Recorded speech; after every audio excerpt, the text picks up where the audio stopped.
ведах есть одна мантра, которая мне очень нравится. Ом.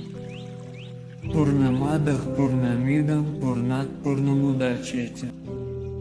Пурнаси Пурнамадая Пурнамивава Шишьяти. Ом. Шанти, Шанти, Шанти. Это означает Ом.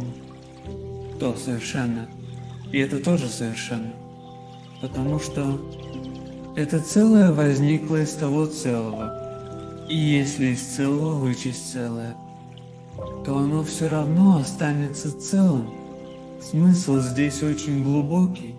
Я как-нибудь объясню подробнее. А пока поймем просто. Слово «пурна» значит полный, целостный, все бесконечность. И в то же самое время это значит пустота, ноль, ничто. Если мы в этом шлоке заменим слово «целое» на слово «ноль», то смысл все равно останется прежним. Обычно кажется, что все и ничего, бесконечность и ноль – это полные противоположности. Но все же с точки зрения абсолютного бытия это одно и то же. Это совершенство, Шива, до начала сотворения мира существовало лишь одно, тот Парамашива, который был абсолютной пустотой, и из этой пустоты вышло все, вся эта вселенная, хотя звучит это немного нелогично, как из пустоты или нуля, или из ничего может возникнуть нечто. По сути, мы сейчас утверждаем, что 0 равен единице, а это ведь невозможно, верно? Возможно и все потому, что эта видимая вселенная – это все тот же 0, но в проявленной форме. Согласно тантрам Парамашива, чтобы вывести все это бытие, весь этот мир из себя разделяется на двоих – мужское и женское начало – Махакала и Шакти. Но вновь логика заставляет нас задуматься, как же все-таки 0. Может быть равен чему-то плюс, еще чему-то. Это вполне возможно, если 0 разделить себя на минус и плюс, то есть плюс 1, прибавить минус 1. Это в итоге равно нулю. Простая арифметика, верно?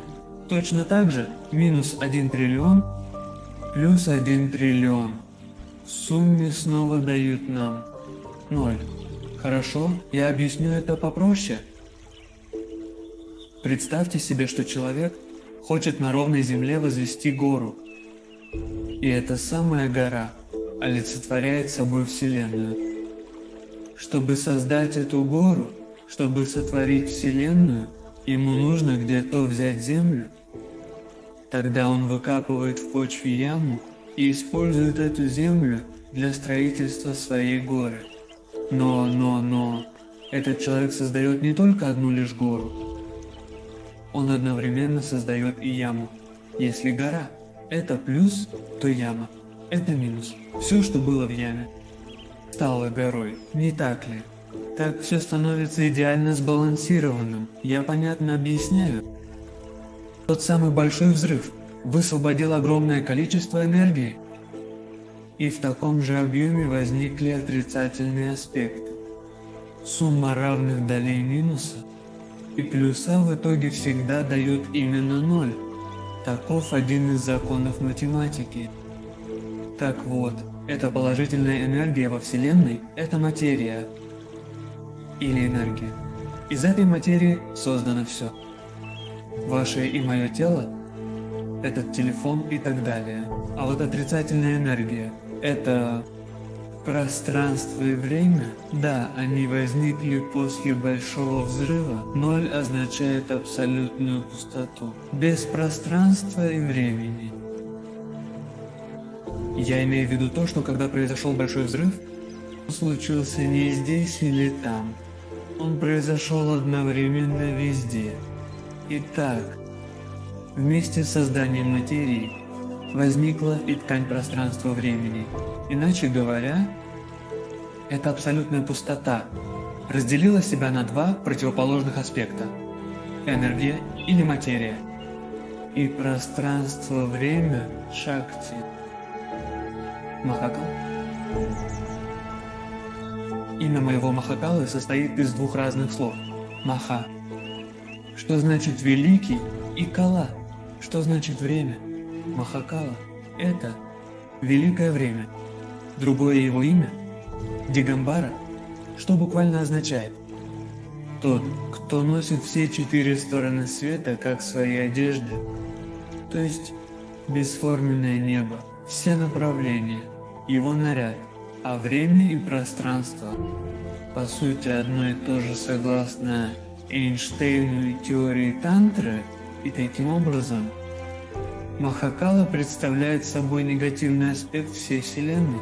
Теперь, слово «шакти» означает энергию, силу, верно. Из энергии родилась вся драма.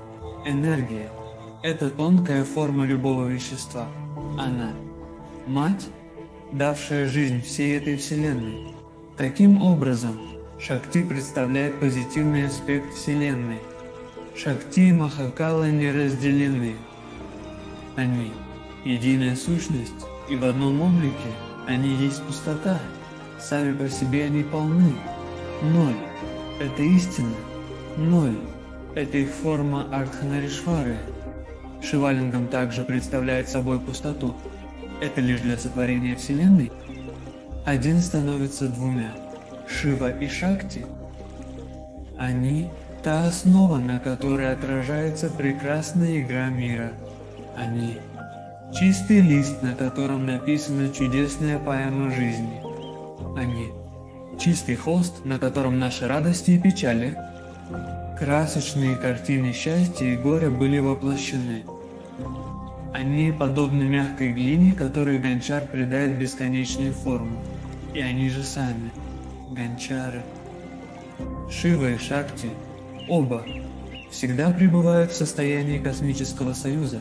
Возможно, однажды современная наука тоже придет к этому сходству.